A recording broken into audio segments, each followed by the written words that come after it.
1 सितंबर से तेलंगाना में तालीमी सरगर्मियां शुरू होने जा रही हैं। रियासती हुकूमत ने स्कूलों की सफाई का काम भी मुकम्मल कर लिया है।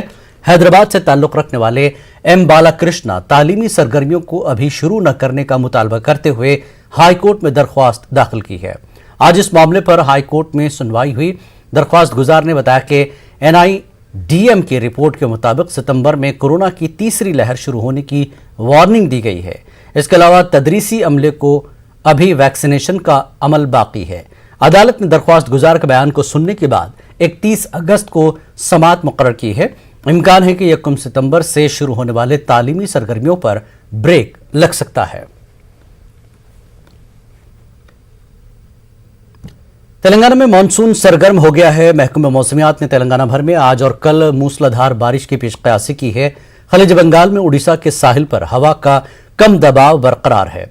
इसका असर शिमाली तेलंगाना में कुछ ज्यादा ही देखा जा रहा है।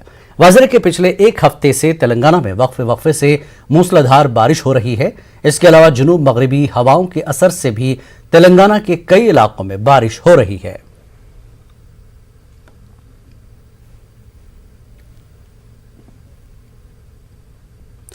तेलंगाना में कोरोना वायरस के 325 नए केस दर्ज हुए हैं। पिछले 24 घंटों के दौरान रियासत भर में 78,700 से ज्यादा अफराद का कोरोना टेस्ट किया गया, जिसमें से 325 अफराद कोरोना से मुतासिर पाए गए। महकमे सेहत की रिपोर्ट के मुताबिक कल रियासत भर में कोरोना से 2 मरीजों की मौत हो चुकी है। ग्रेटर हैदराबाद के हुदूद में सबसे ज्यादा 80 नए मामले सामने आए। करीमनगर में 26, खम्मम में 24 नए केस दर्ज हुए। जिला निर्मल में कोरोना का एक भी केस दर्ज नहीं हुआ।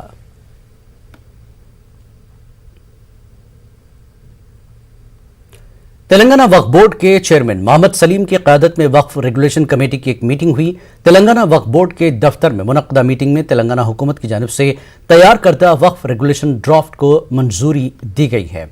इस इजलास में बोर्ड के मेंबर्स, सीनियर वकला, स्टैंडिंग काउंसिल के अरकान व दीगर भी मौजूद थे।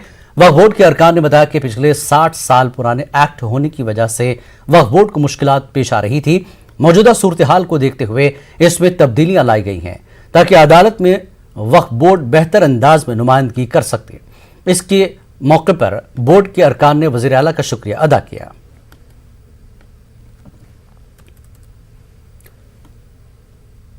तेलंगाना के वज़ीर आला KCR को वोटों से मोहब्बत है, आवाम से नहीं, ये कहना है तेलंगाना YSR कांग्रेस पार्टी सदर YS शर्मिला का।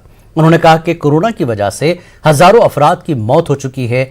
इसके बावजूद वज़ीर आला KCR ने कोरोना को आरोग्यश्री में शामिल नहीं किया। शर्मिला ने कहा कि इंतखाबात के लिए KCR हजारों करोड़ रुपए खर्च करने तैयार हैं, मगर आवाम की सेहत के लिए 100 करोड़ रुपए भी खर्च करने तैयार नहीं है।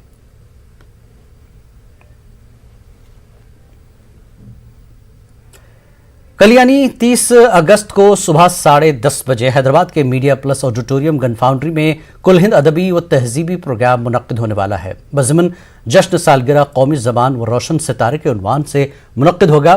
तेलंगाना रियासती उर्दू अकादमी के सदर डॉक्टर मोहम्मद रहीमुद्दीन अंसारी की सदारत में प्रोग्राम मुनक्किद होगा। इजलास का आगाज़ मौलाना डॉक्टर नसीरुद्दीन मंशावी की तिलावत से होगा। इस प्रोग्राम में professor Syed Ainul Hasan Abidi, vice chancellor Maulana Azad national Urdu university बहैसियत मेहमान खुसूसी शिरकत करेंगे। प्रोग्राम को कोऑर्डिनेटर मुहिबान उर्दू और तलबा व तालिबात से इस प्रोग्राम में शिरकत की ख्वाहिश की है।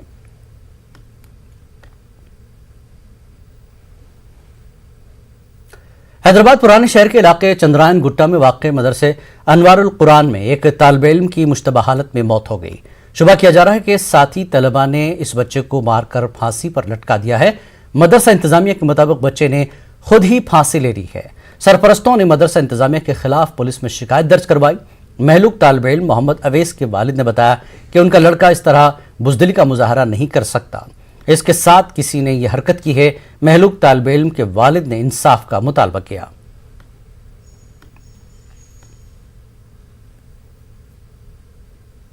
ऐसा है, मेरा बच्चा जो है ना 10वां पारा हिफ्ज़ कर रहा था।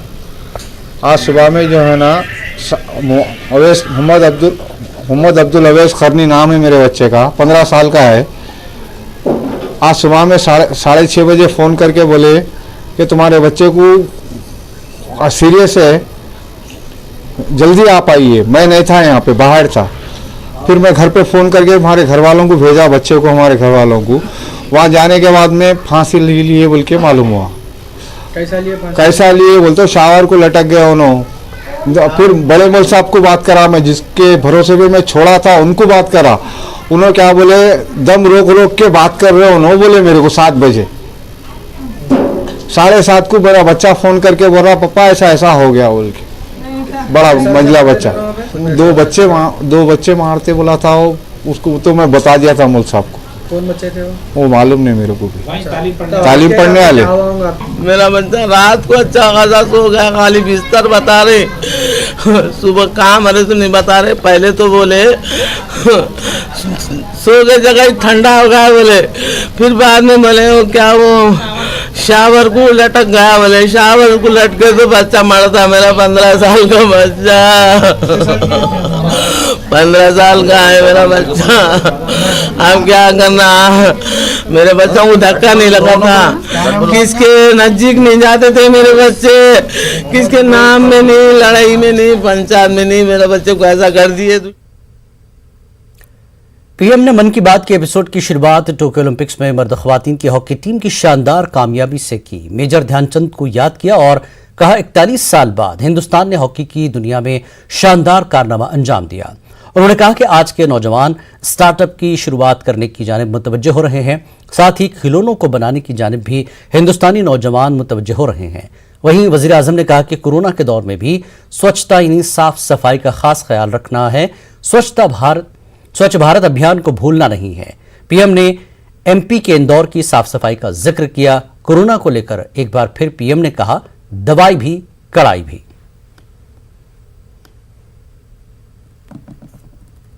हम सबको पता है आज मेजर ध्यानचंद जी की जन्म जयंती है और हमारा देश उनकी स्मृति में इसे राष्ट्रीय खेल दिवस के रूप में मनाता भी है।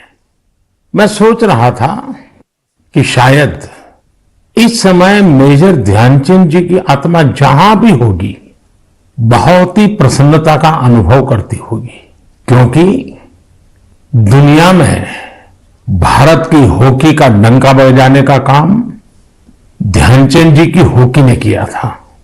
और 4 दशक बाद, करीब करीब 41 साल के बाद, भारत के नौजवानों ने, बेटे और बेटियों ने हॉकी के अंदर फिर से एक बार जान भर दी।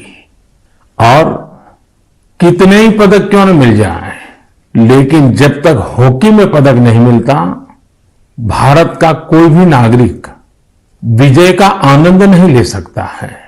और इस बार ओलंपिक में हॉकी का पदक मिला, 4 दशक के बाद मिला।